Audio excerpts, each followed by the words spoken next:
ക്രൂശിതനും ഉത്ഥിതനുമായ ഈശോ മിശിഹായിൽ പ്രിയമുള്ള സഹോദരീ സഹോദരന്മാരെ,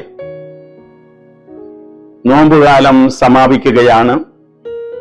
നാം വലിയ ആഴ്ചയിലേക്ക് പ്രവേശിക്കുന്നു. വലിയ ആഴ്ച എന്ന് പറയുന്നത് ഓശാന ഞായർ മുതൽ ഉയിർപ്പ് ഞായർ വരെയുള്ള ദിവസങ്ങളാണ്. ഈ ദിവസങ്ങളിൽ നാം നമ്മുടെ കർത്താവും രക്ഷകനുമായ ഈശോയുടെ ജീവിതത്തിലെ ഏറ്റവും തീവ്രവും ഉന്നതവുമായിട്ടുള്ള രഹസ്യങ്ങളുടെ അനുസ്മരണവും ആഘോഷവും നടത്തുന്ന സന്ദർഭമാണ്. ഓശാനയിൽ കർത്താവിൻ്റെ ജെറൂസലം ദേവാലയത്തിലേക്കുള്ള ആ പ്രവേശനം, പിന്നീട് പെസഹ വ്യാഴാഴ്ചയിൽ കാലുകഴുകൽ ശുശ്രൂഷയും വിശുദ്ധ കുർബാനയുടെ സ്ഥാപനവും, അതിനുശേഷം ദുഃഖവെള്ളി, ദുഃഖശനി, ഈ ദിവസങ്ങൾക്ക് ശേഷമുള്ള ഉയിർപ്പ് ഞായർ. ഇത് നമ്മുടെ കർത്താവായ ഈശോ മിശിഹായിലൂടെ പിതാവായ ദൈവം സാധിച്ച രക്ഷയുടെ പ്രവർത്തനത്തിന്റെ അനുസ്മരണമാണ്.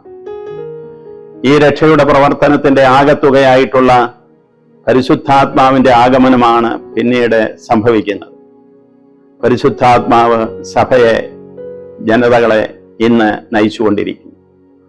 അപ്പോൾ ഇത്രയും ഉന്നതമായ രഹസ്യങ്ങളുടെ അനുസ്മരണവും ആഘോഷവും നമ്മുടെ ജീവിതത്തിലേക്ക് ഏറ്റുവാങ്ങുവാനുള്ള അമൂല്യമായ ഒരു അവസരമാണ് വലിയ ആഴ്ച. അതിനായിട്ട് നമുക്ക് ഒരുങ്ങാം. ഈ വലിയ ആഴ്ചയില് മാത്രമല്ല, നമ്മുടെ ജീവിതത്തിൽ ഉടനീളം കർത്താവിലൂടെ സംഭവിച്ച ഈ രഹസ്യങ്ങളാണ് നാം അനുസ്മരിച്ച് ജീവിക്കുന്നത്. ഇപ്പോഴത്തെ ഈ തീവ്രമായിട്ടുള്ള അനുസ്മരണം നമുക്ക് കൂടുതൽ ശക്തി പകരുന്നതാണ്.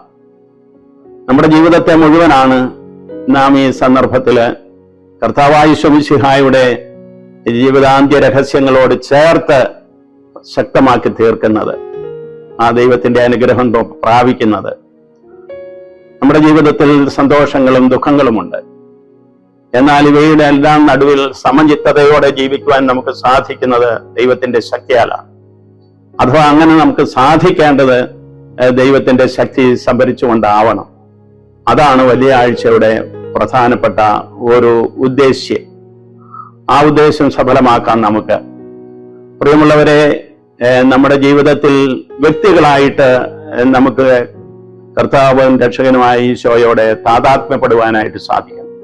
സത്യത്തിനും നീതിക്കും സ്നേഹത്തിനും കാരുണ്യത്തിനും ദയയ്ക്കുമെല്ലാം പ്രാധാന്യം നൽകിക്കൊണ്ട് നമ്മുടെ ജീവിതത്തെ നമ്മൾ തിരുത്തി കുറിക്കേണ്ട ഒരു സന്ദർഭമാണ് ഇത്. ഒരിക്കലും നമ്മൾ വ്യക്തി താല്പര്യങ്ങൾക്ക് വേണ്ടി സങ്കുചിതമായിട്ടുള്ള സ്വാർത്ഥ താല്പര്യങ്ങൾ സംരക്ഷിക്കുന്നതിന് വേണ്ടിയിട്ട് പ്രവർത്തിച്ചുകൂടാ. അങ്ങനെയുള്ള താല്പര്യങ്ങളാണ് നമ്മളെ തിന്മകളിലേക്ക് നയിക്കുന്നത്. എങ്ങനെയും പണം സമ്പാദിക്കണം, വസ്തുവകകൾ വാരിക്കൂട്ടണം, പദവികൾ നേടണം, സ്വാധീനങ്ങൾ ഉപയോഗിച്ച് സമൂഹത്തിന്റെ നേതൃനിരയിലേക്ക് വരണം. ഇങ്ങനെയൊക്കെയുള്ള നമ്മുടെ മോഹങ്ങൾ പലപ്പോഴും മറ്റുള്ളവർക്കുണ്ടാക്കുന്ന വ്യക്തിപരമായിട്ടുള്ള വേദനകള്, അവരുടെ ജീവിതത്തിൽ ഉണ്ടാക്കുന്ന നഷ്ടങ്ങള് ഒന്നും നാം പരിഗണിക്കാറില്ല. അതിന് നമ്മൾ അറുതി വരുത്തണം. നമ്മുടെ കർത്താവായ ഈശോ മിശിഹായുടെ ജീവിതത്തിൽ സംഭവിച്ചത് അത് തന്നെയാണ്. പുരോഹിത പ്രമുഖരുടെയും നിയമജ്ഞരുടേതുമായിട്ടുള്ള താല്പര്യങ്ങൾ സംരക്ഷിക്കാൻ വേണ്ടി ഒരു സമൂഹത്തിൽ ജനങ്ങളെ ഇളക്കി മറിച്ച് കർത്താവായ ഈശോ മിശിഹായ്ക്ക് എതിരായിട്ട് തിരിക്കുകയും ഭരണാധികാരികള് ആ സത്യത്തിനും നീതിക്കും എതിരായിട്ട് പ്രവർത്തിക്കുകയും ചെയ്യുന്ന ഒരു സാഹചര്യം ഉണ്ടായി.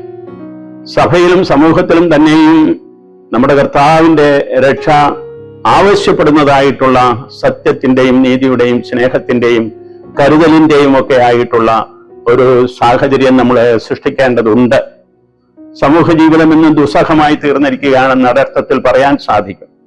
കർഷകരായ ആളുകൾക്ക് അവരുടെ ജീവിതായോധനത്തിനുള്ള മാർഗങ്ങൾ അടഞ്ഞു പോകുന്നു. അവർ ഉൽപ്പാദിപ്പിക്കുന്ന ഉൽപ്പന്നങ്ങൾക്ക് വിലയിടിവ്, അതുപോലെ തന്നെ വന്യമൃഗങ്ങളുടെ ശല്യം, ജീവിതായോധനത്തിൽ കർഷകരായ കുടുംബനാഥന്മാരും നാഥകളും വളരെയേറെ വിഷമിക്കുന്ന ഒരു സാഹചര്യമാണ്. മക്കളുടെ വിദ്യാഭ്യാസം, അവരുടേതായിട്ടുള്ള ജീവിത പ്രവർത്തനങ്ങൾക്ക് വേണ്ടിയുള്ള പരിശീലനം നിർവഹിക്കാൻ അവർക്ക് സാധിക്കുന്നില്ല. ഇതുപോലെ തന്നെയാണ് രാഷ്ട്രീയ വ്യവസ്ഥിതിയിലും സംഭവിക്കുന്ന പ്രത്യേകതകൾ. നമുക്ക് സുസ്ഥിരമായ ഒരു ഭരണം ലഭിക്കാനിടയാകണം. സഭയും രാഷ്ട്രവും തമ്മിൽ ഐക്യത്തിൽ നിലനിൽക്കണമെന്നുള്ള നമ്മുടെ പ്രാർത്ഥന സഫലമാകണം. അതുപോലെ തന്നെ സമൂഹത്തിൽ യുദ്ധങ്ങൾ ഒഴിവാകണം. യുദ്ധപ്രിയരായി ഭിന്നിച്ചു നിൽക്കുന്ന ജനതകളെ ചിതറിക്കണമെന്നുള്ള നമ്മുടെ പ്രാർത്ഥന അന്വർത്ഥമാകണം. ലോകത്തിന്റെ പശ്ചാത്തലം നോക്കുമ്പോൾ നമുക്ക് യുക്രൈനിയായാലും ഗാസായിലുമുള്ള യുദ്ധങ്ങളുണ്ട്. നമ്മുടെ സമൂഹത്തിലെ ഭിന്നതകൾ, കലഹങ്ങളൊക്കെ ഉണ്ട്. ഇതൊന്നും കർത്താവിന്റെ സ്നേഹത്തിനും ഐക്യത്തിനും യോജിച്ചതല്ല. പരിപൂർണമായ സമൂഹത്തിന്റെ ഐക്യവും കുടുംബങ്ങളുടെ ഭദ്രതയുമാണ് കർത്താവ് വിഭാവനം ചെയ്യുന്നത്. അതുപോലെ തന്നെ രാജ്യങ്ങൾ തമ്മിൽ സമാധാനത്തിൽ വർത്തിക്കണമെന്നുള്ളത് തന്നെയാണ് കർത്താവിന്റെ ലക്ഷ്യം. അതനുസരിച്ച് പ്രവർത്തിക്കാൻ നമുക്ക് സാധിക്കണം.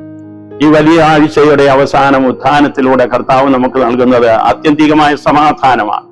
സമാധാനം നിങ്ങളോടുകൂടി എന്നാണ് ശിഷ്യന്മാരെ അവിടുന്ന് ആശംസിക്കുന്നത്. അപ്പോൾ അപ്രകാരമുള്ള ആ സമാധാനം നമ്മൾ സമൂഹത്തിൽ പുനഃസ്ഥാപിക്കണം. സമാധാന സംസ്ഥാപകർ ഭാഗ്യവാന്മാർ, എന്തെന്നാൽ അവർ ദൈവപുത്രന്മാർ എന്ന് വിളിക്കപ്പെടുമെന്നുള്ള ഈശോയുടെ ആ വാഗ്ദാനം നമ്മുടെ ജീവിതത്തിൽ അന്വർത്ഥമാകണം. സമാധാന സംസ്ഥാപകരായിരിക്കണം നമ്മുടെ വ്യക്തി ജീവിതത്തിൽ മറ്റുള്ളവരോട്, കുടുംബ ജീവിതത്തിലെ പരസ്പരം, അതുപോലെ തന്നെ സമൂഹത്തിലും ഈ സമാധാനം സംസ്ഥാപിക്കുവാൻ നമുക്ക് സാധിക്കട്ടെ. തെരഞ്ഞെടുപ്പ് വരുന്ന കാലഘട്ടത്തിൽ ഇതിനെല്ലാം കളമൊരുക്കുന്ന ഒരു സാഹചര്യം ഉണ്ടാക്കുവാനായിട്ട് നാം എല്ലാവരും പരിശ്രമിക്കേണ്ടിയിരിക്കുന്നു.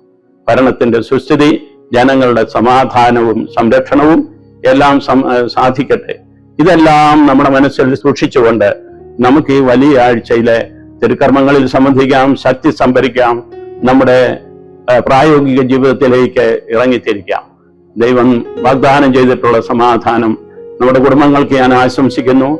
നമ്മുടെ സഭയ്ക്കും സമൂഹത്തിനും ഞാൻ ആശംസിക്കുന്നു.